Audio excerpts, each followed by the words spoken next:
BLO की सूची मंगा लो।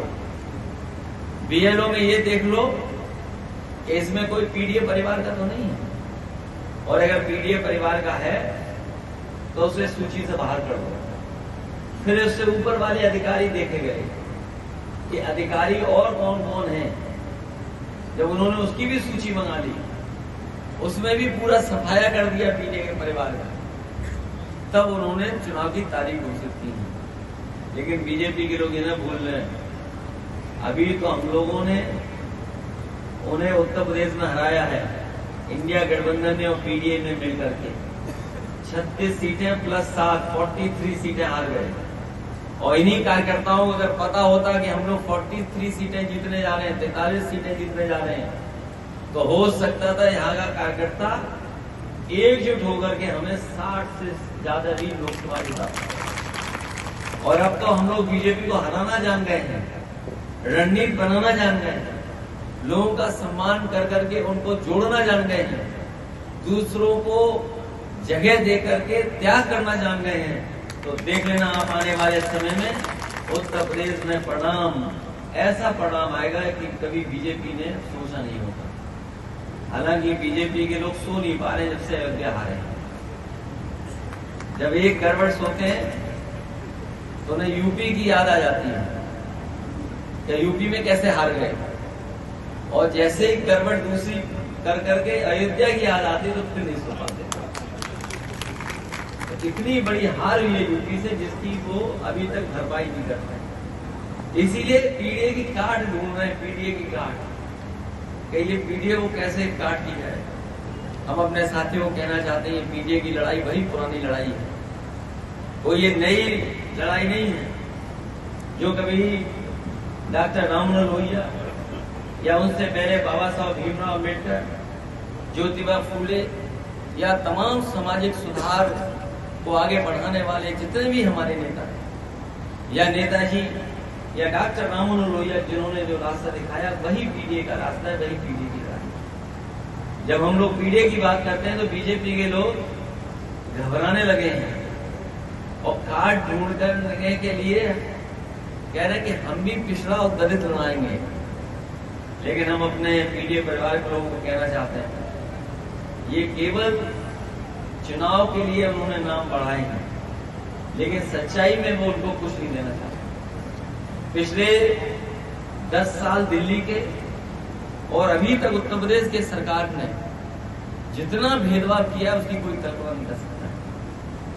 राजनीतिक तौर से भी भेदभाव किया है, समाज में भी हम लोगों के साथ भेदभाव किया है, अधिकारी गण होंगे वो जानते हुए भेदभाव किया है, और इतना अन्याय भी कभी नहीं हुआ होगा जितना अन्याय सरकार में हुआ है। जो लोग सरकारी कर्मचारी होंगे या सरकार के आसपास काम करते होंगे वो जानते होंगे इतना भेदभाव कभी नहीं हुआ, इतना अपमानित भी कभी नहीं होना पड़ा। और हम लोगों ने ऐसे भी समय देखा है, ऐसा मौके देखे जहां पर इन्होंने हर सीमा को लांघे तोड़ दिया।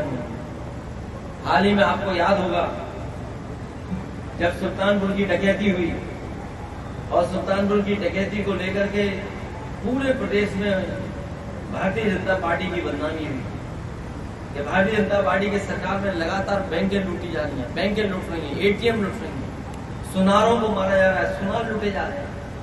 हम आपसे कहेंगे कि बड़ी जिम्मेदारी के साथ वो आंकड़े भी अगर आप निकालोगे तो अभी तक जितनी बैंक डकैतियां हुई हैं सबसे ज्यादा भारतीय जनता पार्टी की सरकार में। इसके साथ साथ हमारे सुनार या सोने का काम करने वाले कारोबारियों का सबसे ज्यादा हत्या अगर कभी हुई है तो भारतीय जनता पार्टी की सरकार में। जब वो जवाब नहीं दे पाए तो आपको याद होगा मंगेश यादव की इन्होंने हत्या करने का काम, और उस पर भी जब सवाल हम लोगों ने खड़े किए तो सोचिए सरकार ने क्या किया, बैलेंस करने के लिए एक छतरी को मार दिया।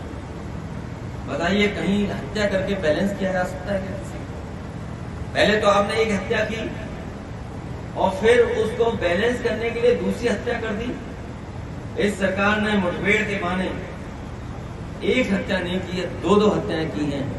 और न केवल उत्तर प्रदेश बल्कि देश की जनता जानती है कि भारतीय जनता पार्टी न संविधान मानती, न कानून मानती है और न ही लोकतंत्र पर भरोसा करने वाली पार्टी है। इसलिए जब कभी भी जनता को आने वाले समय में मौका मिलेगा, भारतीय जनता पार्टी को ये सबक सिखाने का काम।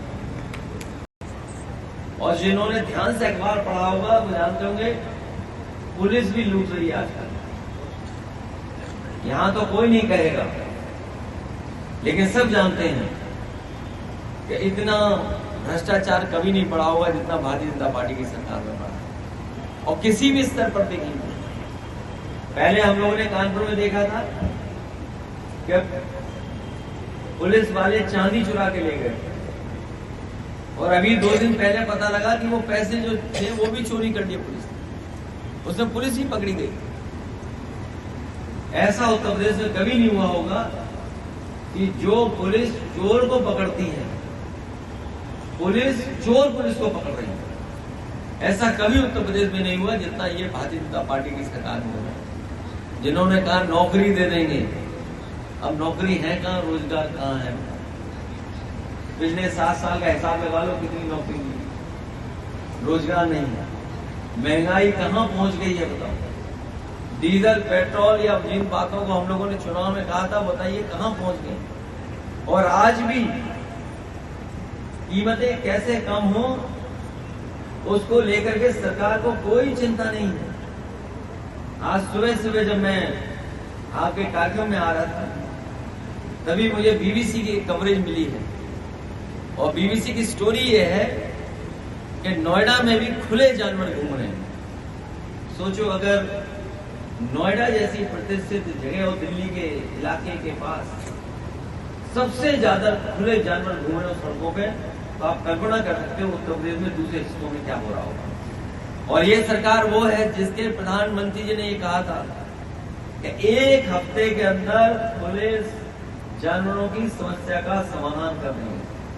समाधान तो किया नहीं, लेकिन किसानों को अपने खेतों पे तार लगाने पड़ गए हैं, और आज भी किसान अपने खेतों पे तार लगाए बैठे हैं।